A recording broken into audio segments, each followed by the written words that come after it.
Welcome to the Daily History Podcast, where we unveil the layers of the past to understand the forces that shaped our world. Today, we embark on a haunting journey through the dark corridors of history, exploring the witch hunts of Europe, fear and superstition in the medieval world. Stay with us as we untangle the web of social, religious, and economic factors that fueled a harrowing epoch of human history. Travel back to a time enveloped in shadows, an era where the cobbled streets of medieval Europe echoed with the whispers of superstition and the air hung heavy with foreboding. This was a world teetering on the brink of calamity, where daily life was a struggle against uncertainty. The year was 1347, when the bubonic plague, a merciless killer, swept through the continent with relentless fury. Known as the Black Death, it carried away lives with such speed and scale that it left communities reeling, towns depopulated, and fields untended. With the population reduced by a third, those who survived faced not only the loss of loved ones, but also a world drawn into chaos and disorder.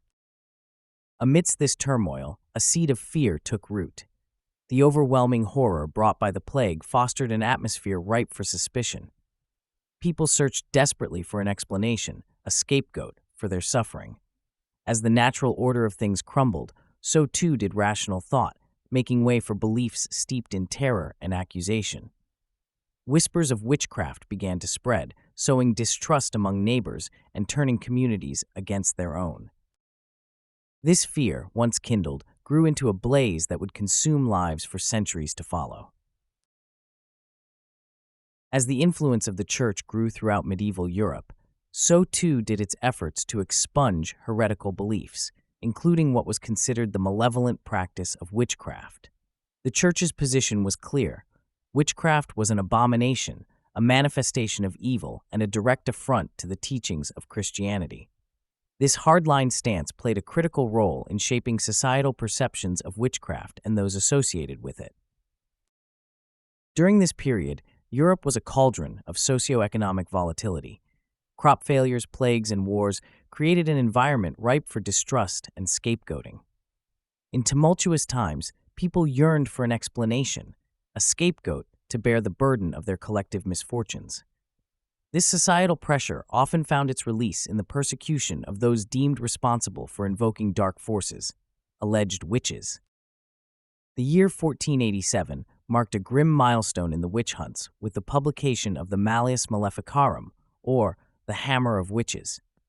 This manual, written by Heinrich Kramer and Jacob Sprenger, was endorsed by the Catholic Church and became the definitive guide for witch hunters across Europe. It provided detailed instructions on how to identify, interrogate, and punish supposed witches, cementing a culture of paranoia and legitimizing unfounded accusations. The impact of this tome was far-reaching and catastrophic, contributing to the wave of witch trials and executions that swept across the continent. As we delve deeper into the psyche of a Europe gripped by fear, it's essential to remember that the witch hunts were less about the supernatural and more about a society grappling with uncertainty, looking to exert control in a world that seemed to be spiraling into chaos. The Church, socio-economic upheavals, and the Malleus Maleficarum collectively wove a narrative of fear that would consume lives and lay the groundwork for one of the most tragic chapters in human history. Venturing deeper into the dark annals of history, we focus on the inner workings of a witch hunt. The process usually began with an allegation, a whisper of suspicion that quickly snowballed into certitude. Once accused, the individual faced relentless interrogation, often within the confining and intimidating walls of a local church or courthouse. The accusation was enough to stain their reputation, oftentimes leading to irreversible damage, irrespective of the trial's outcome. Methods of interrogation varied, but a common thread was the immense pressure to confess. The legal proceedings we'd anticipate today were largely absent. The framework was weak and weighted against the accused. Many faced torture, both physical and mental. Dunking, pricking, and sleep deprivation were amongst the numerous brutal methods employed to extort confessions. These practices were validated by guides such as the infamous Malleus Maleficarum, a manual for witch hunters that prescribed gruesome techniques for extracting the truth. The toll on the accused was catastrophic. They were often ostracized from their community, their mental fortitude eroded by the persistent threats and agony. The fear of torture and the often public spectacle of their ordeal led many to false admissions of guilt. A confession, however extracted under duress, sealed their fate. The trials, lacking substantive evidence, were mere formalities. Conviction was almost guaranteed. It was a foregone conclusion that once accused, individuals grappled with a destiny marked by suffering and frequently a grim end. Such was the anatomy of a witch hunt, a macabre dance with fear and superstition choreographed by paranoia and panic. The recounting of these events serves as a cautionary tale, painting a stark portrait of justice corrupted by hysteria and the dire consequences that befall societies in the throes of irrational terror. We delve now into some of the most infamous witch trials, lighting up dark chapters of history with tales of Salem, Pendle, and Trier.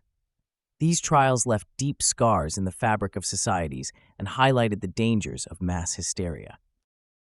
Our journey begins in 1692 with the Salem Witch Trials in colonial Massachusetts. It was a time of paranoia when over 200 individuals were accused of practicing witchcraft. The trials were sparked by a group of young girls displaying strange fits and behaviors, which were quickly attributed to the work of the devil. 19 people were hanged, one pressed to death, and several others died in jail. The Salem trials are distinguished by their judicial process, relying heavily on spectral evidence or dreams and visions. The public's frenzy was only heightened by the continuous involvement and support of local authorities. Crossing the Atlantic to England in the early 17th century, we come upon the Pendle Witch Trials of 1612. This chilling event saw 12 people from the area around Pendle Hill in Lancashire accused of witchcraft. The unique aspect of these trials was the pivotal testimony of a 9-year-old girl named Janet Device. Her family members and neighbors were among those tried, and 10 were found guilty and executed by hanging. Unlike Salem, the Pendle trials relied on the testimony of a child, which at that time was a legal rarity and set a dangerous precedent. We also cast our eyes to the Trier witch trials in Germany, which were among the most extensive witch hunts in history. Between 1581 and 1593, hundreds, perhaps even thousands, of people were executed under suspicion of witchcraft. The trials were backed by local ecclesiastical and secular authorities who saw the hunts as a way to purify society. The city of Trier was engulfed in fear and suspicion, as even well-respected citizens could be caught in the witch hunt frenzy. It was a systematic purge driven by a local bishop determined to root out heresy. Each of these trials bears witness to the terrifying power imbalance between accusers and the accused. As the local authorities' hysteria grew, it consumed the logic and structure of the legal systems. Townspeople, gripped by fear, became complicit, sometimes even eager participants. These trials show us the stark consequences when paranoia and mistrust take hold, allowing for exploitation and grave miscarriages of justice. They remind us of the need to safeguard societies from such breakdowns in reason and compassion. In reflecting on these historical events, it's essential to consider the role that fear played in shaping public sentiment. From Salem to Pendle to Trier, ordinary people became enmeshed in a terrifying narrative, fueling and perpetuating the witch hunts. Unfortunately, these trials exemplify how suspicion and superstition can override fairness and how grave the outcomes can be when we allow this to happen. Each trial also stands out for its impact on our collective memory. They have become synonymous with injustice and the power of fear. Local authorities wielded substantial influence on the trial's outcomes, swaying public opinion and often determining the accused's fate. Understanding these trials, we are confronted with poignant lessons about the darker aspects of human nature and the vigilance required to prevent such tragedies in the future. In the storm of the European witch hunts, individuals from all walks of life found themselves in the dire spotlight of accusation. Amongst them, we find Bridget Bishop, a woman of spirited independence in 17th century Salem. Known for her flamboyant dress and unorthodox lifestyle, Bridget became the first to be executed in the notorious Salem Witch Trials of 1692. Delving into the fabric of society, it's evident that a majority of the accused were women, particularly those who defied the societal norms of their time.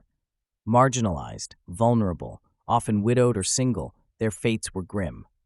Consider the case of Agnes Waterhouse in England, 1566. She and her daughter Joan faced accusations stemming from local superstition, eventually leading to Agnes's execution, the first to be hanged for witchcraft in England.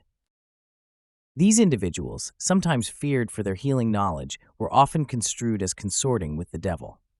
Take the midwife Walpurga Hausmannen from Dillingen, Germany. In 1587, her deep understanding of childbirth was twisted into a narrative of malevolence, and she faced a gruesome execution. Walpurga's story is a potent reminder of how expertise could be misconstrued as maleficium, or harmful magic. Moreover, societal roles played a crucial part in accusations. Men were not spared, though they accounted for a smaller portion of the accused. In Finland, the 1690s saw the maleficent labeling of a simple servant, Lauri Elonen, depicting him as a male witch, rare and highly feared, accused of heart-rending misdeeds against his community, resulting in his execution. These stories, while disparate, weave together the tapestry of the accused's social identity, painting a picture of an era where vulnerability and difference were enough to seal one's fate. They suffered torment and death, leaving behind tales of anguish, the personal cost of a society enveloped by fear and suspicion. As the fervent witch hunts raged across Europe, casting a dark shadow across the medieval world, a gradual dawn of reason approached, signaling an end to the era of persecutions. The waning of the witch trials wasn't a sudden event, but the result of various shifting forces across centuries. Among these pivotal developments was the evolution of legal frameworks. By the late 17th and 18th centuries, a higher standard of evidence was being demanded in courts. Notably, in England, the Act of 1736 repealed the law mandating executions for witchcraft and marked a turning point, replacing the death penalty with fines or imprisonment for individuals who claimed magical abilities. Scientific advancements also played a crucial role in dispelling old superstitions. The rise of the scientific method provided natural explanations for events previously attributed to witchcraft. Intellectuals like Johannes Kepler and Galileo Galilei championed a scientific view of the universe that left little room for the existence of witches. The increased emphasis on empirical evidence contributed to the skepticism regarding witchcraft's reality. Philosophy and rational thought were on the ascent as the Age of Enlightenment began to illuminate minds across the continent. Thinkers like John Locke and Voltaire argued for personal liberties and questioned the existence of witches, while also advocating for religious tolerance. Their ideas slowly percolated through society, influencing both the general populace and those in positions of power. The role of religion, too, was changing. The Protestant Reformation and the subsequent religious wars led to a diversification of beliefs and a gradual decline in the influence of the Catholic Church, which had been a major proponent of witch hunts. With this, religious leaders who had once used accusations of witchcraft to exercise control found their power diminished. Reflecting on these profound societal changes, it becomes apparent that the decline of witch hunts was not simply the result of a single cause, but rather a tapestry woven from numerous threads of legal, scientific, philosophic, and religious transformation. It was this tapestry that allowed reason to cut through the fog of fear and ignorance, bringing an era of terror to its twilight. As we look back at the age of witch hunts, it's this interplay of cultural forces that highlights humanity's capacity for change and growth, reminding us of the importance of our continued commitment to understanding and reason. The echoes of Europe's witch hunts resound far beyond their historical boundaries, shaping present-day concepts of justice and due process. As societies today continue to grapple with the spread of misinformation and the dangers of mass hysteria, it's crucial to reflect on how the witch trials have influenced our judicial systems. The fear and panic that once led to baseless accusations and wrongful executions now serve as stark reminders of the need for evidence-based legal proceedings and the presumption of innocence. Yet, the ripple effects of these harrowing events are not solely confined to legal institutions. They also underscore the importance of protecting marginalized groups, individuals who historically bore the brunt of unfounded suspicions and community-sanctioned violence. In this light, the progression of social safeguards since the era of the witch hunts marks a conscious attempt to uphold human dignity and prevent repetition of past injustices. The development of human rights charters, anti-discrimination laws, and social welfare systems are testaments to the collective effort to shield the vulnerable from the tides of hysteria that once led to such tragic outcomes. Today's battles against misinformation and societal panics echo these past struggles as we strive to educate and inoculate our communities against the spread of fear-based harm. From cyber witch hunts to viral conspiracy theories, we witness the age-old patterns emerge in new forms. But the lessons of history offer a guiding light, illuminating the path toward reason and collective resilience. As we delve into the shadows of history, we reveal not just the legacy of ancient superstitions, but also the enduring power of empathy and justice as guiding principles for the future.